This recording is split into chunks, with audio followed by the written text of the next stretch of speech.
आगे बढ़ते हैं। सबसे पहली चीज़, जब आप कहीं पर जाते हैं तो लोग आपको कैसे ग्रीट करते हैं? Good afternoon ma'am, hi ma'am, hello sir, etcetera. आप किसी भी अच्छे स्टोर में जाते हो ढंग के, तो वहाँ पर जो भी अटेंडेंट्स होते हैं वो आपको ग्रीट करते हैं।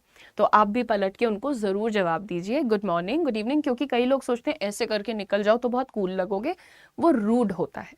अगर आप किसी को स्माइल करके हाय हेलो गुड मॉर्निंग बोल देते हो तो दैट्स अ गुड थिंग, ठीक है। उसके बाद बेटा, जब आप घूम लेते हो अपने स्टोर में और आपको कोई मदद चाहिए होती है ना, तो आप कैसे आवाज देते हो? ओ भाई पहलवान इधर आना।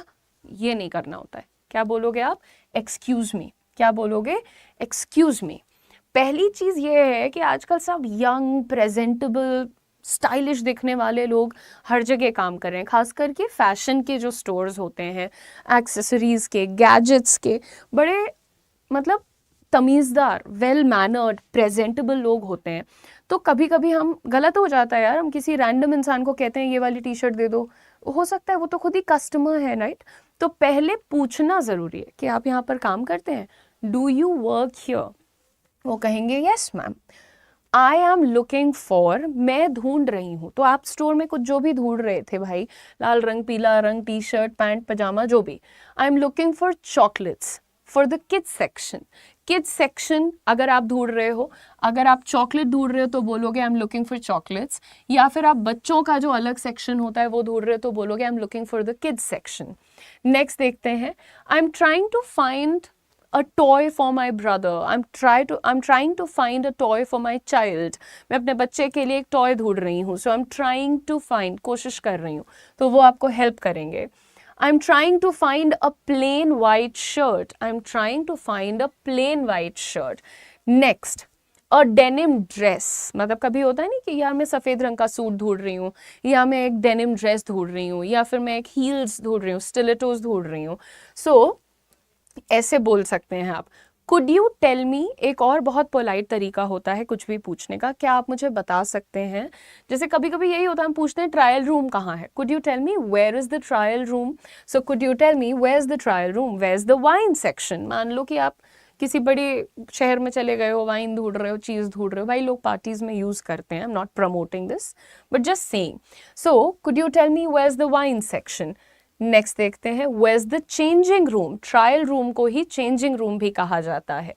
नेक्स्ट देखते हैं गाइस, आती है बात, जब भी हम कोई चीज़ देखते हैं ना तो हम उसका प्राइस जानना चाहते हैं। कभी कभी टैग पे समझ नहीं आता तो हम पूछते हैं how much is this for. यानी कि अगर एक टी शर्ट है तो हम कहते हैं how much is this for, ये टी शर्ट कितने की है। How much are these earrings for, how much are these earrings for, and how much does this laptop cost, इस लैपटॉप की क्या कीमत है। How much does this laptop cost, यहाँ पर डज लिखा है, यहाँ पर आर लिखा है, डिफरेंस समझना। कॉस्ट लास्ट में आ रहा है ना, तो पहले डज लगाओगे। How much does this earring cost, तो डज लग रहा है, ठीक। अगर कॉस्ट एंड में लिखा है तो कैसे बोलोगे? How much does this earring cost, how much does this laptop cost, how much does this T shirt cost. लेकिन अगर आप आर इज ये सब लगा रहे हो, how much is this T shirt for, तो वो किस पे खत्म होगा? फॉर पे खत्म होगा। तो मिक्स करके मत बोल देना how much are does these earring cost for, ऐसा नहीं बोलना, मिक्स मत करना, ध्यान से देखते हुए चलना। नेक्स्ट देखते हैं, वेयर कैन आई फाइंड। अभी हमने इसके बारे में बात की थी, हम जब कुछ ढूंढ रहे होते हैं, जैसे किसी सेक्शन में हम जाके कुछ ढूंढ रहे हैं कि घड़ी कहाँ पे है, परफ्यूम्स कहाँ पे हैं, where can I find the watch, where can I find the dinner set, dinner set कहाँ पर रखा हुआ है। तो जब भी आप कुछ ढूंढ रहे हो, फिर ये होता है किसी दुकान में जाते हैं तो हम पूछते हैं भाई आप ये भी बेचते हैं क्या, या आपकी दुकान में स्टेशनरी भी मिल जाती है, तो कैसे पूछेंगे हम? Do you sell plain black T shirts, क्या आपके यहाँ प्लेन ब्लैक टी शर्ट्स मिलती हैं? Do you sell toys for kids, बच्चों के लिए खिलौने भी रखते हैं क्या आप लोग? Do you sell diet food, क्या आप डाइट का खाना भी रखते हैं? Next is would you have, would you have, आप यहाँ पर पूछ रहे हैं उनसे कि क्या आपके पास होगा। Would you have, let's say would you have this top in another colour, ये वाला टॉप किसी दूसरे रंग में होगा क्या। Would you have this pant in a bigger size, यानी कभी कभी स्मॉल में अवेलेबल है, हमें मीडियम चाहिए, मीडियम अवेलेबल है, हमें एक्सेल चाहिए। Have you got anything cheaper, क्या इससे सस्ता कुछ हो जाएगा? जैसे हमारा बजट था 1,500 रुपये, पर वहाँ पर कोई 2,000 की चीज़ मिल रही, तो हम उनसे पूछेंगे ना, इस तरह का कुछ सस्ता होगा क्या? Have you got anything cheaper, have you got anything cheaper यानी इससे सस्ता कुछ है। Do you have a smaller size, do you have a smaller size, अभी बताया था स्मॉलर बिगर जो भी साइज चाहिए आप पूछ सकते हो। Do you have a refund policy, ज़रूर पूछ लिया करो, क्योंकि कई बार ऐसा होता है यार, हम चीज़ें मंगा लेते हैं और वहाँ से रिटर्न करने का जुगाड़ हमें नहीं पता होता है, which becomes a main problem. Response की बात कर लेते हैं कि रिप्लाई कैसे किया जाता है। जैसे मान लो आप किसी स्टोर में काम करते हो, आप खुद लोगों को हेल्प कर रहे हो, तो अगर आपने किसी से कहा गुड मॉर्निंग, गुड आफ्टरनून, फिर आप उनको ऑफर कर सकते हो कि मैम आपको कुछ हेल्प चाहिए क्या, do you need any help, do you need any help. Reply में आप क्या कह सकते हैं, अगर आपको हेल्प नहीं चाहिए तो अब कस्टमर क्या कहेगा, no thanks, I don't need any help, I am just checking, I am just looking, I am just checking and looking, both are fine. अच्छा, अब कोई चीज आपको बहुत कम दाम की लगी, वाओ दैट्स चीप, या फिर देखो चीप थोड़ा सा रूड लगता है, चीप को एक नेगेटिव कॉनिटेशन, एक नेगेटिव अर्थ भी दिया गया है। कोई चीज जिसकी क्वालिटी हमें कम लगती है ना, हम उसको चीप कहते हैं, और दाम में कम है तो भी हम चीप कह सकते हैं। लेकिन वाओ दैट्स रीजनेबल, यानी कोई भी चीज अगर तुम्हें लगता है कि भैया ये तो बहुत सही दाम पे दे रहे हैं यार, रीजनेबल प्राइसिंग लग रही, तो कैसे बोलोगे, wow that's reasonable, that's good value. अगर किसी चीज़ की अच्छी आपको डील मिल गई है, मान लो 900 रुपये में 4 टी-शर्ट्स मिल गई हैं, तो आप क्या बोलोगे, दैट्स गुड वैल्यू यार, मतलब कम दाम में तगड़ी डील मिली है हमें। OMG that's expensive. कोई चीज़ अगर आपको बहुत महंगी लग रही है ना, तो अच्छा पहली चीज़ आप खरीद रहे हो, आपको अपनी जेब से पैसे देने हैं, तो चिल्ला चिल्ला के जोर जोर से बोलने की जरूरत ही नहीं है क्या महंगा है क्या सस्ता है। हाँ, कोई चीज़ का कॉम्प्लीमेंट देना है कि यार अच्छी डील दे रहे हैं आपके शॉप में, तो आप बोल सकते हो दैट्स गुड वैल्यू, डेफिनेटली बोल सकते हो। लेकिन ओ माय गॉड इतना महंगा है, इस दुकान में तो इतनी महंगी चीज़ है, अरे तुम मत जाओ ना उस दुकान में, या गए हो तो निकल आओ, तुम्हारी पॉकेट नहीं अलाउ करती है तो।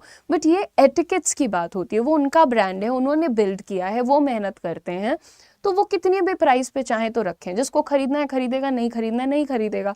बट वहाँ पे किसी को इंसल्ट करने के लिए, किसी को इतना गंदा प्रोडक्ट है इतने पैसे का हम क्यों खरीदें, अरे मत खरीदो, पर ऐसे मत बोलो, this sounds really low class, तो ये करने की ज़रूरत ही नहीं है। That's a little over my budget. मान लो यार कि आप कोई चीज़ लेने गए हो, अब आपको वो बार बार 5,000 की चीज़ दिखा रहा है, 5,000, आपका बजट ही 2,500-3,000 रुपये था, तो आप आराम से ये बात बोल सकते हो उनसे, that's a little over my budget, ये मेरे बजट के बाहर है। और हर नॉर्मल इंसान इस बात को समझता है, कोई आपको फोर्स नहीं कर सकता कि नहीं नहीं मैडम लोन लेके खरीद लो, है ना, तो ऐसा कोई नहीं करेगा, तो आप आराम से बोलिए आई टेक दिस प्लीज़। अगर आपने कोई चीज़ फाइनलाइज कर दी है तो काउंटर पे जा कर के या सेल्स पर्सन को आप बोल सकते हो कि ठीक है मैं ये वाला ले लूँगी, आई टेक दिस प्लीज़, ठीक है। नेक्स्ट देखते हैं guys, it's too long or short for me, it's too long or short for me, यानी कोई चीज़ साइज़ में बहुत बड़ी है, बहुत लंबी है, लंबी है तो लॉन्ग बोलते हैं, छोटी है तो शॉर्ट बोलते हैं। अगर चौड़ाई वगैरह में बड़ी है या जनरल साइज बड़ा है तो बोलोगे it's too oversized for me. Oversized होने का क्या मतलब है कि मेरे नाप से ज़्यादा बड़ा है। तो यहाँ पर तुमने जितनी चीज़ें सीखी हैं, ये सारी चीज़ें अगर तुम यूज़ नहीं करोगे, शर्माओगे, घबराओगे, तो ये फिर ये कंफर्ट जोन का है प्रॉब्लम। लेकिन अगर तुम इसको यूज़ करने लग जाओगे भाई, तो फिर तुम्हें समझ में आएगा कि इतना कोई तुम्हें अंग्रेजी को जज नहीं कर रहा है, तुम बोल रहे हो और धीरे धीरे तुम सीख भी रहे हो, ठीक है।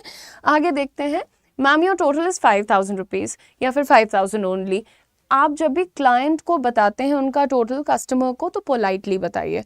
कई बार लोगों को देखा है मैंने, रिएक्शंस देते हैं, इट्स 700 रुपीज़, 700 रुपये की चीज़ क्यों खरीदी, अरे तो वो भी गलत है।